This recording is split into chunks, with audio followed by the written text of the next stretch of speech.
freight train leaving town, not knowing where I'm bound. No one could change my mind, but Mama tried. The woman who stood by Merle Haggard's side for 23 years just revealed something that changes everything we thought we knew about the country legend. Theresa Ann Lane, his fifth and final wife, broke her silence about the dark secrets that haunted their marriage until his death in 2016. What she exposed about his final years will shock even his most devoted fans. But before we dive into these revelations, if you're a true fan of classic country music, hit that like button and subscribe for more untold stories about music's greatest legends. Merle Haggard built his reputation on being honest about his past, but Theresa now admits he was hiding demons that went far deeper than anyone imagined. The man who sang about prison and redemption was still fighting battles nobody saw coming. His public image as the reformed outlaw who turned his life around, that wasn't the whole story. Behind closed doors, the Okie from Muskogee was struggling with paranoia, rage, and a darkness that threatened to destroy everything he'd built. What happened in those final years would shock everyone who thought they knew Merle Haggard. Theresa revealed that his health problems weren't just physical. The lung cancer diagnosis in 2008 had triggered something much darker. He became convinced that people were trying to poison him. He would refuse to eat food unless Theresa tasted it first. The man who once fearlessly faced down San Quentin's worst criminals was now terrified of his own shadow. She found him one night in their Palo Cedro home, holding a loaded gun, staring at the door, convinced that his enemies from 50 years ago were coming for him.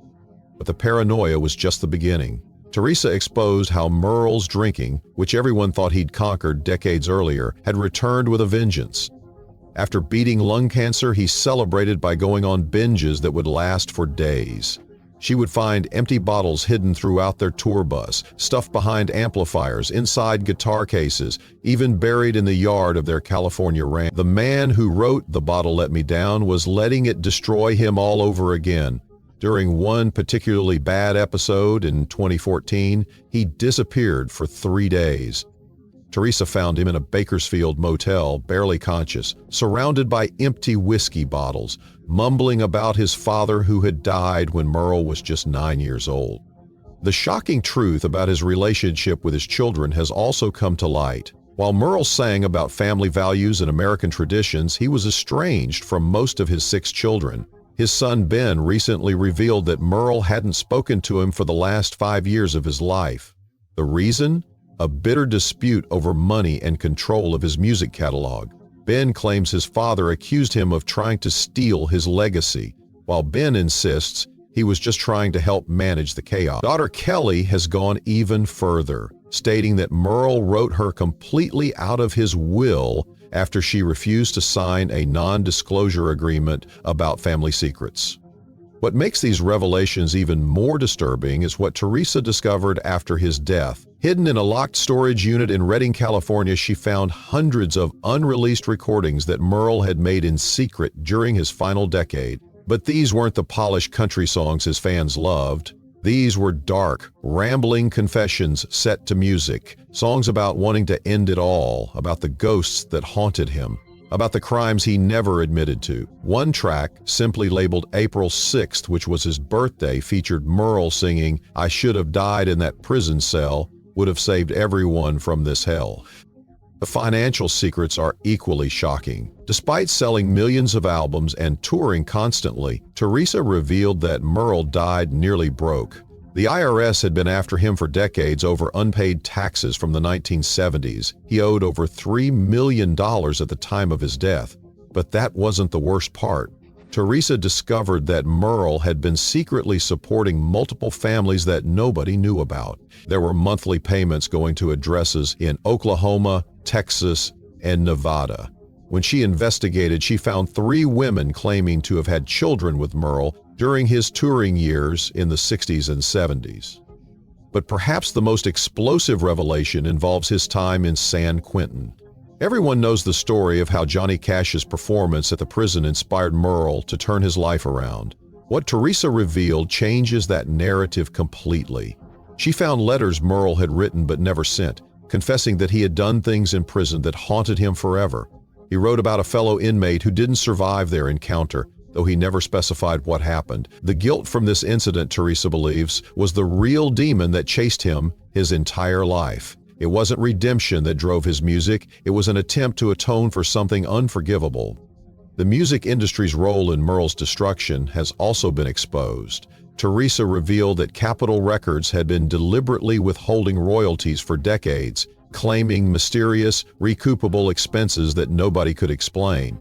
When she hired forensic accountants after his death, they discovered that the label had been siphoning off millions through shell companies and fake promotional costs. The man who sang "If We Make It Through December" was being robbed blind by the very people who claimed to support him.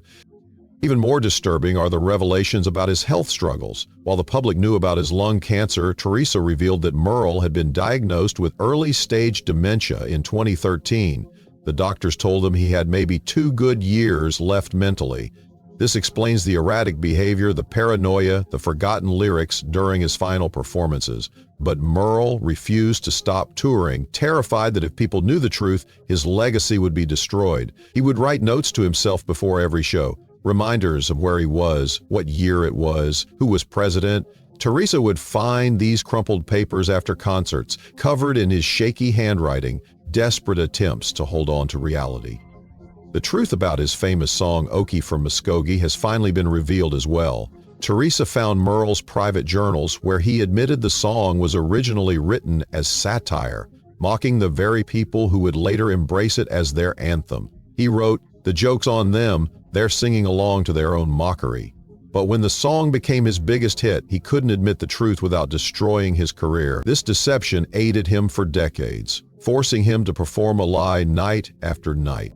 His relationship with Willie Nelson, long portrayed as a beautiful friendship, was actually fraught with jealousy and resentment. Theresa revealed that Merle was furious when Willie's career exploded in the 70s while his own seemed to stagnate. He would rage about Willie's success, claiming he had stolen the outlaw country movement that Merle had started.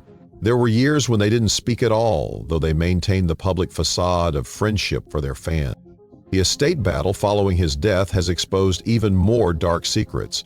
Multiple people have come forward claiming to be Merle's children, armed with DNA evidence and old photographs.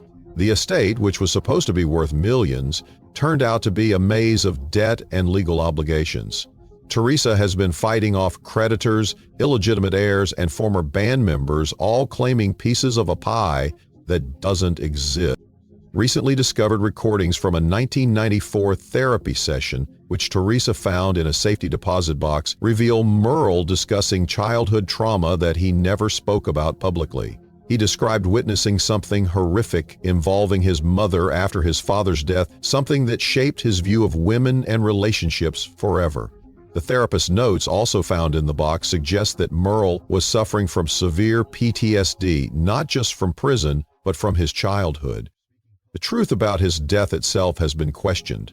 While officially he died from complications of pneumonia on his 79th birthday, Theresa has hinted that there was more to it. She mentioned finding empty pill bottles that weren't his prescribed medications, and a goodbye note that was never made public. The family chose to keep these details private, but the implication is clear that Merle may have chosen his own exit, timing it for his birthday as one final act of control. What's most heartbreaking is the final recording Theresa discovered, made just days before his death. In it, Merle's voice, weak and struggling, sings an unnamed song about forgiveness. He asks God, his father, his children, and his fans to forgive him for living a lie. He admits that the Merle Haggard everyone knew was a character he created, and that the real man was someone nobody would have loved. These revelations force us to reconsider everything about Merle Haggard's legacy. Was he the reformed outlaw who proved that redemption was possible? Or was he a tortured soul who never escaped his demons, just learned to hide them better? The answer might be both, and that's what makes his story so tragically human. The music industry is still reeling from these revelations. Several major artists who cited Merle as an influence have remained notably silent. The Country Music Hall of Fame is reportedly considering how to address these revelations in their exhibit dedicated to him. Some fans are calling for his records to be reevaluated, while others insist that his music stands separate from his personal struggles.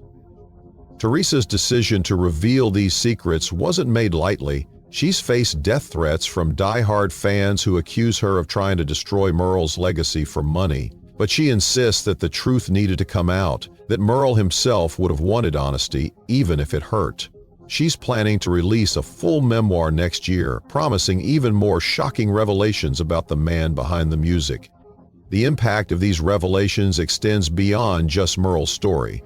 They expose the dark underbelly of the country music industry, where artists are exploited, addiction is enabled, and mental health is ignored as long as the money keeps flowing. Merle's story becomes a cautionary tale about the price of fame and the cost of living a lie.